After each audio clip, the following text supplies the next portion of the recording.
Bonjour et bienvenue dans cette nouvelle vidéo Open the Boîte. Aujourd'hui, nous allons vous présenter le jeu God Tier. God Tier est un jeu de plateau avec figurines, à moins que ce ne soit un jeu de figurines avec des plateaux, créé par Steamforge Game, à qui on doit déjà le célèbre Guild Ball, et francisé par Légion Distribution. Donc on va retrouver les boîtes de God Tier avec la petite pastille autocollante rajoutée par Légion Distribution pour identifier les boîtes contenant les règles et les cartes en français. Dans un premier temps, il y a deux boîtes de base de God Tier. Il y a The Borderlands et Eternal Glade. Dans chaque boîte, vous allez retrouver un plateau recto-verso, ainsi que deux bandes complètes pour être jouées. Il faut savoir que chaque joueur devra disposer de 1 à 3 bandes pour pouvoir jouer une partie. Donc les boîtes de base sont vraiment des starters, c'est ce que je considère comme un starter pour un joueur. C'est-à-dire chaque joueur doit avoir une boîte. Déjà parce que vous allez avoir tout le matériel de jeu nécessaire à l'intérieur de la boîte, mais aussi parce que vous n'allez avoir que 2 bandes. C'est suffisant pour apprendre les règles, mais vous verrez que la dynamique du jeu n'est pas très présente quand on joue un seul champion chacun. Toute la richesse du jeu va être dans les interactions possibles entre les différents champions. On va donc ouvrir la boîte Eternal Glade. On verra par la suite la boîte Borderlands.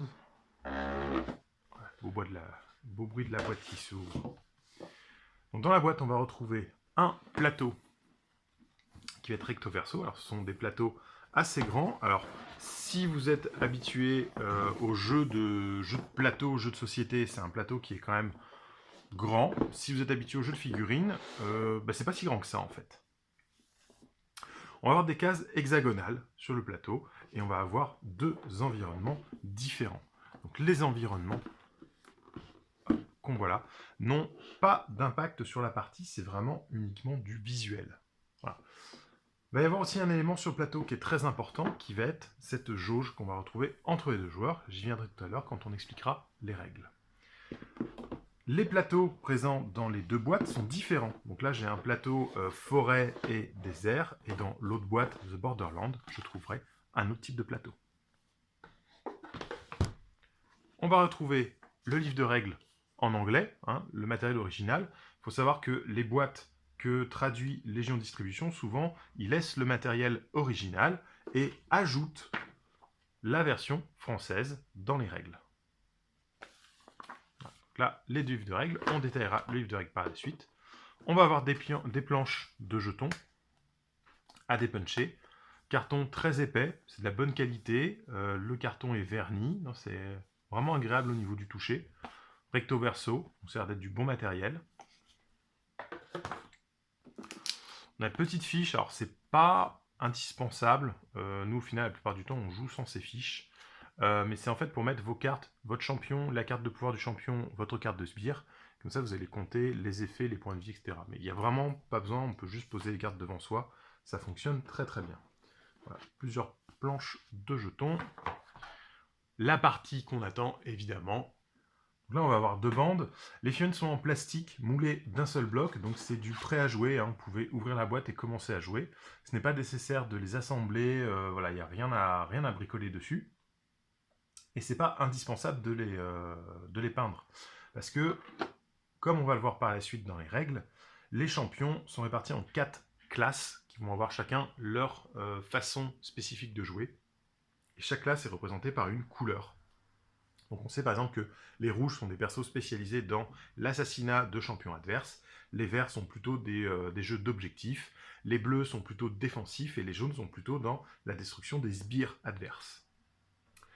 On va évidemment retrouver les cartes. Donc, encore une fois, comme avec le livre de règles, on a les cartes, les cartes en anglais de la version originale et les cartes en français rajoutées par Légion Distribution. Et enfin, on va avoir les dés. Ce sont des dés avec les résultats directement inscrits dessus. Donc, pas la peine de faire du comptage, des statistiques ou quoi. On va avoir un dé qui va avoir 2 faces vides, 3 faces, une réussite, et une face double réussite. Voilà. Quand on fait un test de caractéristiques, on jette autant de dés que la caractéristique demandée. Mettons si j'ai 4, je jette 4 dés. et je compte directement le nombre de résultats obtenus sur les dés. Donc c'est très facile à mettre en place. C'est vraiment un jeu où les règles sont très simples, très faciles d'accès, et c'est la richesse et la profondeur de la stratégie qui va donner tout son intérêt à ce jeu. La particularité des figurines aussi, c'est que le champion est très grand, hein. Ça va représenter des êtres quasi mortels, surpuissants, donc souvent on va être très très grand par rapport à la taille des sbires qui va les suivre. En termes de jeu, le champion occupe une case entière, alors que les sbires peuvent loger jusqu'à 3 sur une seule case. Donc il y a aussi un rapport d'échelle qui est typiquement lié au gameplay du jeu. Voilà. Donc là, ce sont des morts-vivants des glaces qui sont très sympas. Morrigan, une espèce de squelette sorcière, exactement, avec donc ces petits squelettes de glace. Et aussi, chaque bande va venir avec un jeton objectif personnalisé. Donc on va pouvoir poser au cours de la partie. Et dans l'autre faction, vous avez Nia, une prêtresse naine, avec ces petits golems de quartz. Voilà. Donc il n'y a que 3 golems pour Nia, parce qu'ils sont plus résistants, plus balèzes que les petits squelettes de Morrigan. Et pareil pour son jeton objectif. Hein. Voilà, une jolie pierre, ça va être sympa à peindre ça à l'intérieur de la pierre. Voilà, les figurines sont vraiment super chouettes. Pour du monobloc en plastique, elles sont plutôt bien détaillées. Alors il faudra faire attention à certains éléments qui sont un petit peu mous. Voilà, il faudra les tremper dans l'eau chaude, utiliser un sèche-cheveux pour les redresser un petit peu. Il y a des lignes de moulage qui sont parfois un petit peu difficiles à enlever. Mais sinon, les figurines sont vraiment de bonne qualité, les gravures sont très sympas, les styles sont très originaux. On est sur un jeu que Steamforge a créé de toutes pièces, a créé l'univers, et du coup, ils ont pu se permettre quelques libertés, quelques nouvelles choses, un peu d'inventivité dans du médiéval fantastique. Et donc, dans la deuxième boîte de base, The Borderlands, on va trouver 2 autres factions, un autre plateau. Alors moi, j'aime bien celui-là. Ah, le plateau un petit peu ville en ruine. Moi, j'aime bien tout ce qui est un peu citadin médiéval. Donc voilà, ça c'est un plateau que j'aime beaucoup. Et hop, de l'autre côté, un canyon. C'est très joli. Voilà, l'infographie est très bien faite. C'est vraiment très très sympa. Alors finalement, je croyais que les 2 plateaux étaient recto-verso et avaient chacun 2 territoires différents.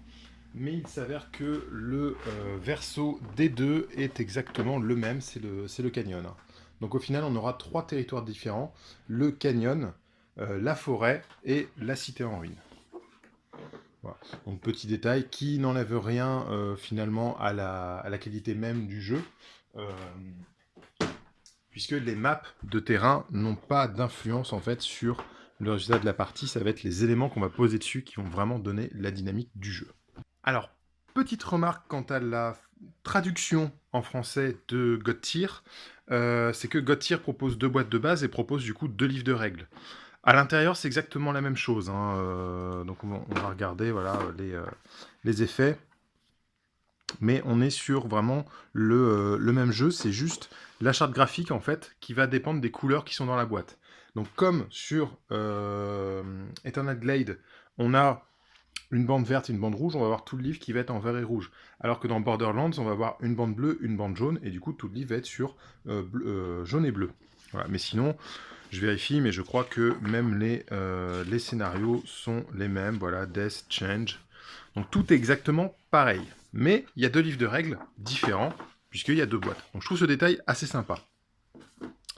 Sur la version française, malheureusement, c'est le même livre de règles dans les 2 boîtes.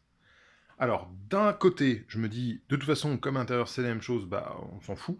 D'un autre côté, je me dis que si voilà, j'achète, mettons, la boîte Borderlands, j'ai ça en anglais, et en français, j'ai ça qui est livré avec, je me dis, mince, c'est pas la même chose, est-ce qu'il y a eu une erreur ou pas?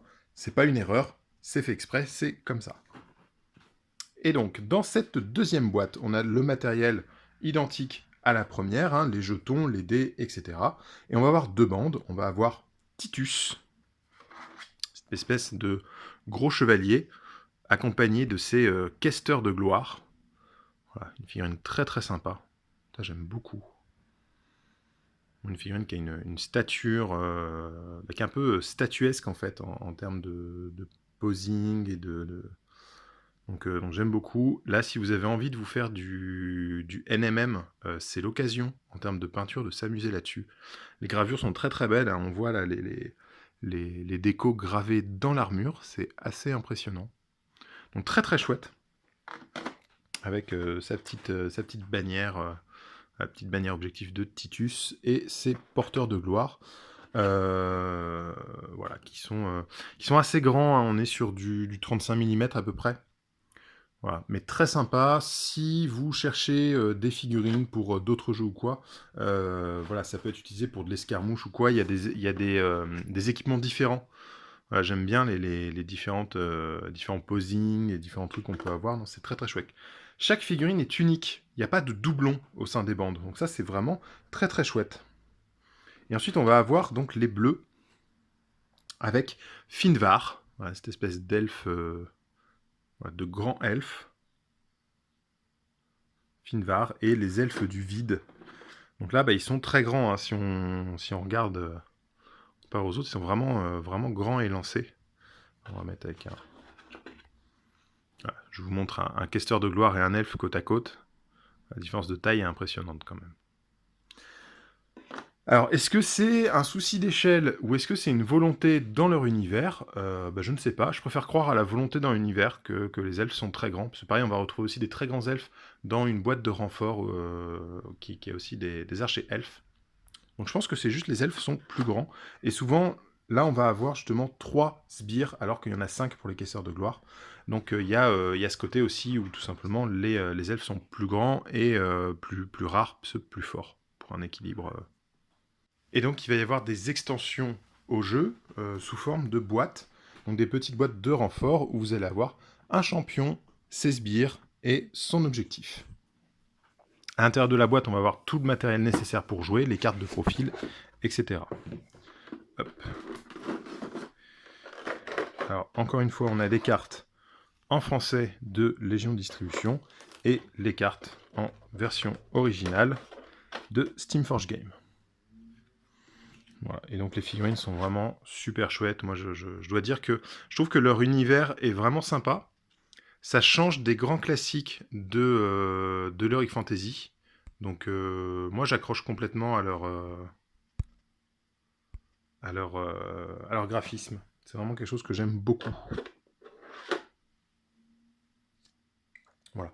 Ce qui est sympa, c'est qu'en fait en termes de bande, vous achetez une boîte, la bande est complète. Il n'y a pas de rajout de droite à gauche, de je vais aller chercher une carte dans une autre boîte, etc. Machin. Non. Là, vous avez tout ce qu'il faut pour jouer cette bande. Et le but va être de jouer 1, 2, 3 bandes par joueur. Et voilà.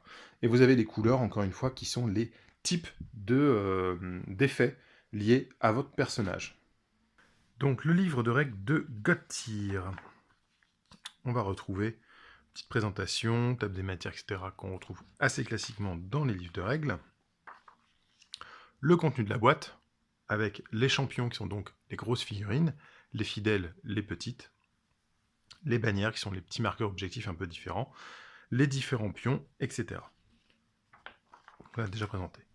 Une petite histoire pour nous mettre un petit peu dans l'ambiance. Hein. Donc voilà, Gottir, ça va être les larmes des dieux qui sont tombées sur Terre et les champions veulent les récupérer pour devenir plus puissants, accéder à l'immortalité, etc. Nous allons avoir ici l'explication des champions. Les champions vont être répartis en 4 couleurs. Il va y avoir les tueurs qui sont en rouge, qui gagnent des points supplémentaires s'ils tuent un champion adverse. En jaune, on va avoir les maelstroms. Les maelstroms vont gagner des points supplémentaires en tuant les fidèles adverses. En vert, on a les façonneurs qui vont avoir des points de victoire en réclamant des objectifs. Et en bleu, on a les gardiens qui vont marquer des points de victoire si leur objectif est toujours sur le plateau à la fin du tour. Les explications de comment se monter une bande, etc. Donc là, par exemple, ils disent qu'on va pouvoir se monter une bande comportant de 1 à 4 champions. Alors, j'ai pas encore essayé le format 4 champions, mais ça peut être intéressant. Effectivement, dans la boîte de base, comme il n'y a que 2 bandes, on va jouer chacun une bande pour apprendre les règles, apprendre les mécaniques. C'est vraiment pour apprendre, parce que la richesse du jeu ne se découvre pas avec une bande de chaque côté. Et ils disent qu'ensuite on peut passer sur 3 champions de chaque côté pour une partie d'environ 1 heure. Pour champ de bataille, en fait, on va poser le plateau, tout simplement, peu importe de quel côté, et on aura à la fin du livre des scénarios qui vont nous donner les zones de déploiement et les objectifs, les marqueurs objectifs, et de quelle façon on va gagner des points de victoire. Voilà. On va retrouver différents types de cartes dans le jeu. Il va y avoir la carte du champion. Les cartes sont recto verso, une face blanche et une face noire, qui correspondent aux différentes étapes du jeu. Donc quand on va être dans la phase d'intrigue, on va jouer la face blanche de son personnage. On va ensuite le retourner pour jouer la phase clash avec la face noire de la carte. Les champions ont une deuxième carte qui va être la carte avec son pouvoir spécial. Donc il y a un pouvoir utilisable une fois par partie, la règle de sa classe, donc par rapport à sa couleur, et un petit bonus permanent sur la figurine qui donne toute la personnalité aux différentes bandes. Vous allez avoir aussi un petit logo, ça je trouve ça assez rigolo, ça ne sert à rien en termes de règles, à voir dans l'avenir s'il y a une extension qui s'en sert ou quoi, mais ça va être l'origine du personnage. Donc c'est là qu'il va y avoir une notion de peuple ou de faction qui va se mettre en place, parce que c'est pas parce qu'on est de la même couleur qu'on est de la même faction. Au contraire même, il va y avoir un petit peu de chaque faction dans chaque couleur, ça va être réparti. C'est-à-dire que si vous voulez jouer quelque chose de thématique, vous allez pouvoir prendre des bandes qui ont des champions qui ont le même symbole ici, pour avoir quelque chose qui est dans la même thématique. Donc tout simplement, Morrigan, je vais pouvoir le jouer avec Moonblade, qui est aussi un mort-vivant et qui a le même logo. Ensuite, on va avoir les cartes des fidèles, donc qui sont aussi noirs et blancs, avec leurs effets, etc. Et donc le plateau, comme j'expliquais, qui est pour poser les 3 cartes, mais c'est pas super indispensable, honnêtement. Voilà, donc la phase du tour, comment ça se passe? Chaque tour va se diviser en 2 phases, la phase d'intrigue et la phase de clash. La particularité, c'est que dans la phase d'intrigue, on va jouer toutes ces figurines, chacun son tour. Donc le premier joueur va jouer toutes ses figurines, tous ses champions, tous ses fidèles. Une fois qu'il a terminé, le deuxième joueur va jouer tous ses champions et tous ses fidèles. Ensuite, on commence la phase de clash, et cette fois, chacun son tour, on va activer un champion ou un type de fidèle. Et une fois que j'en ai activé un, l'adversaire en active un, etc. jusqu'à ce que tout le monde ait été activé. Donc c'est très dynamique la phase de clash. J'avoue qu'il ne faut pas se perdre entre le type d'activation différente de la phase d'intrigue et de la phase de clash. C'est un petit peu le reproche que je ferais en termes de gameplay, c'est-à-dire que même si ça peut rallonger le jeu, mais en fait ça le simplifie si on dit que la phase d'intrigue se passe comme la phase de clash, ça évite de se mélanger. Mais c'est très chouette, ça donne des tactiques vraiment différentes, parce que du coup, être premier joueur signifie aussi que pendant la phase d'intrigue, on va faire sa mise en place avant l'adversaire, donc il saura ce qu'on va faire, même si on commence après la phase de clash. Il y a déjà quelque chose qui est connu, donc il y a un petit côté bluff qui est vraiment intéressant dans le jeu. Et à la phase de fin, on va compter les points marqués dans le tour. En fait, il va y avoir la jauge entre les deux joueurs qui va se déplacer d'un joueur à l'autre selon les actions. Donc quand je dis par exemple qu'on marque des points, si on met un combattant hors combat, un champion hors combat, on va marquer 4 points. Si on est un champion tueur, on va marquer 5 points à la place. Et donc on va décaler le jeton de 5 cases vers soi, peu importe où il est dans la jauge. À la fin du tour, on regarde la jauge, de quel côté est le marqueur. Le joueur qui a le marqueur de son côté va marquer les points pour ce tour. Mais ça, on va y revenir après. Les mouvements assez classiques, c'est un jeu sur case, tu as 3 mouvements, tu bouges 3 cases, c'est facile. Les figurines ne sont pas bloquées, il n'y a pas de notion de corps à corps, de contact ou de choses comme ça. Donc c'est pas parce qu'on est sur une case adjacente à un ennemi qu'on ne peut pas se déplacer, hein. Il n'y a pas de type de notion comme ça. Les portées, c'est le nombre de cases en comptant la case de la cible. Donc là, s'il y a 3 cases entre les deux figurines, la figurine est à une portée de 4 du coup.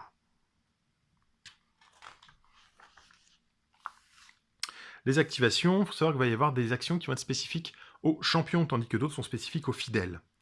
Donc dans les actions spécifiques aux champions, on va avoir effectivement la compétence ultime qui coûte 1 point d'action, qui va être utilisable une fois par partie. La revendication, c'est une action qu'on ne peut faire que pendant la phase d'intrigue, et c'est une action qui permet de poser sa bannière sur un marqueur objectif. On a l'action ralliement. Ralliement, c'est quand un perso a été vaincu. En fait, contrairement à la plupart des jeux de figurines, quand le champion est vaincu, quand on lui a enlevé tous ses points de vie, on va le coucher sur la case, on va pas le retirer. D'accord? Et en fait, pour un point d'action, il va se rallier, il va remettre debout et enlever toutes ses blessures. Les fidèles vont avoir une action qui s'appelle le recrutement. Le recrutement, ça va être de poser d'autres des fidèles s'il y en a moins que le nombre maximum de fidèles de votre carte, et vous allez les poser sur un hexagone vide adjacent à votre champion. Au moment de l'activation, vous pouvez faire 2 actions, que ce soit pendant la phase d'intrigue ou pendant la phase de clash. Donc, il y a les actions de déplacement, il y a des actions spécifiques à votre carte, qui sont notées tout simplement sur la carte. Voilà, il y a plein de choses. Il faut savoir que les compétences ne peuvent être utilisées qu'une seule fois par activation. Donc si vous avez par exemple une attaque, l'attaque ne va être utilisable qu'une fois par activation. Comme on peut faire 2 actions, bon, c'est pas très grave. Voilà, donc l'explication des compétences. On va peut-être voir ça plutôt directement avec une carte. Au niveau des caractéristiques, je vais avoir la rapidité, qui va représenter le nombre de cases dont je peux me déplacer. Je vais avoir l'esquive, ça va être la difficulté de l'adversaire pour me toucher. Donc quand l'adversaire va faire un jet pour essayer de me toucher avec une compétence, il devra faire au minimum le même nombre de réussites que ma valeur d'esquive. J'ai ensuite la valeur de bouclier. La valeur de bouclier, c'est le nombre de réussites que je retire au jet de dégâts adverses. Et enfin, dans le cœur, les points de vie, c'est le nombre de blessures que je peux recevoir avant d'être mis hors de combat. Dans les compétences, on va avoir 3 indications. La portée en nombre de cases, le nombre de dés pour toucher, donc le nombre de dés qu'on jette pour pouvoir égaler l'esquive adverse, et le nombre de dés qu'on jette pour les dégâts, pour pouvoir dépasser l'armure adverse et infliger des points de vie. On va y avoir plusieurs états. On va pouvoir gagner des marqueurs. On ne peut avoir qu'un seul marqueur de chaque type à la fois. Les marqueurs sont positifs ou négatifs. Si on gagne un positif dans un état, on retire le négatif. Ils s'annulent mutuellement et tout. Donc c'est assez propre, c'est assez clair, c'est vraiment bien fait, quoi. Voilà, les états, grâce et plaie. Donc les grâces, c'est les bonus, les plaies, c'est les malus. Si j'ai un malus en vitesse, j'ai -1 sur ma vitesse, un bonus en vitesse, j'ai +1. Si je gagne un bonus alors que j'ai un malus, j'enlève le malus au lieu de gagner le bonus, et vice-versa. Voilà. C'est très facile, c'est très simple. Voilà, donc le hors combat, les champions sont couchés, ils peuvent se revenir avec une action de ralliement, les fidèles sont retirés du plateau. Et ensuite, on a les scénarios, donc il va y avoir plusieurs scénarios de proposés. Avec le scénario de base, on va dire, c'est le plus simple. Donc c'est vraiment celui pour apprendre les règles, pour prendre le jeu en main, quoi. Voilà. Plusieurs scénarios. Il y a 6 scénarios différents, donc qui permettent de renouveler un petit peu le jeu. Et la dernière page du livre de règles, c'est un rappel de tous les effets de jeu, donc un rappel des couleurs des champions, des caractéristiques, des différentes compétences qu'on peut avoir, etc., etc. Une démonstration valant 1000 explications, on va simuler une activation pour voir comment fonctionne la jauge de combat qui est ici, qui est propre au jeu. La jauge de combat, à chaque tour, le premier joueur, en tout cas le joueur qui n'a pas marqué de points, enfin qui a perdu le tour précédent, va choisir s'il est premier ou deuxième joueur. Le premier joueur va mettre le compte-tour de la jauge de combat de son côté de la ligne centrale. Donc si je suis premier joueur et que cette partie-là m'appartient, je vais poser le marqueur ici. Chaque fois que je vais augmenter des crans en faisant des actions spécifiques, je vais aller vers mon bout de la piste. Et chaque fois que l'adversaire va marquer, ça va aller vers la sienne. À la fin du tour, on va regarder de quel côté de la ligne médiane se trouve le jeton, et ce joueur gagnera autant de points de victoire que la valeur du jeton. Le jeton va avoir des valeurs en points de victoire différents d'un tour sur l'autre. Au tour 1, il vaut 1 point. Au tour 2, 2 points. Au tour 3, 3 points, ce qui en fait le climax de la partie. Au tour 4, 2 points. Et au tour 5, 1 point. Le premier joueur qui marque 5 points de victoire gagne la partie. La partie se jouera en 5 tours maximum, de toute façon. Donc mettons, Titus est premier joueur, avec le marqueur de son côté. Il va avoir le droit à 2 activations. Comme il est déjà au corps à corps avec des fidèles de Finvar, il va utiliser ses compétences perforation et entaille. Chaque compétence ne peut être utilisée qu'une seule fois. Il va commencer par perforation. Cette compétence est une compétence à une case de distance, donc on peut aller sur cette case, où on va jeter 5 dés, et si ça passe, faire 6 dégâts. Cette compétence peut cibler jusqu'à 2 figurines dans le même hexagone, donc on va cibler cet hexagone-là. C'est-à-dire qu'on va faire 2 jets d'attaque différents. Pour mon jet d'attaque, j'ai la valeur ici de précision, c'est le nombre de dés que je jette, et j'ai la valeur d'esquive de la cible, c'est le nombre de réussites à obtenir. Donc là j'en ai 6, c'est largement suffisant pour égaler la valeur de 4 de la sentinelle obscure. Donc je vais maintenant lancer mes dés de dégâts qui sont de 6.